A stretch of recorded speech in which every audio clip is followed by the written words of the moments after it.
সালাম আলাইকুম হাসান ভাই, কি অবস্থা ভাই? ট্যাঙ্কি পরিষ্কার করতেছেন না ভাই ভাই? গরম লাগতেছে না ভিতরে অনেক? গরম লাগলে কি করবো ভাই, এখন তো কাজ তো করাই লাগবো। হ্যাঁ এইটা তো ঠিক ভাই, পেটের দায় করতে হয় না ভাই, পুরুষ মানুষ। ভাই কন্ট্যাক্ট লইছেন ভাই? এটা ভাই কত নিছে ভাই? এটা 1500 টাকা। এটা কয় লিটারের? এটা 1000 লিটার।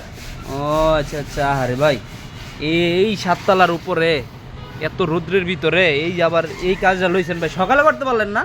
ভাই সকালে আরেকটা কাজ ছিল তো ওই কাজে গেছিলাম।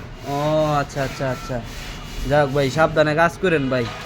এমনি অনেক ময়লা তো ভিতরে, অনেক ময়লা হয়েছে, অনেক দিন ধরে মনে হয় পরিষ্কার করে না ভাই? এই যে ভাই এই যে দেখেন না কি ময়লা। না আপনার হাতের এগুলা কাজ, কি খাওয়া যায় ভাই? না না ভাই এটি তো খাওয়া যাবে না। আপনার হাতের কাজ তো অনেক ভালো ভাই, কত সুন্দর করে পরিষ্কার করতেছে না? অনেক ময়লা ছিল উপরে না ভাই? এই যে ভাই ময়লা দেখতেছেন তো, নিজের চোখে দেখেন ভাই। না আসলে পানি তো অনেক ময়লা ভাই।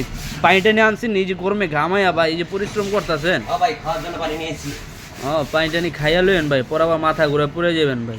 ভাই আবার মালিকের যে জামাই আছে তো ও আবার কি পানি মানে কাজ শেষে আমের জুস খাইবো, ও আচ্ছা আচ্ছা, লেবুর শরবত খাইবো কইছে। এমনি লোক ভালো হয় না? হ্যাঁ জামাইটা ভালো, লোকগুলোও ভালো। যাক সাবধানে কাজ টাজ করেন তাহলে, হ্যাঁ।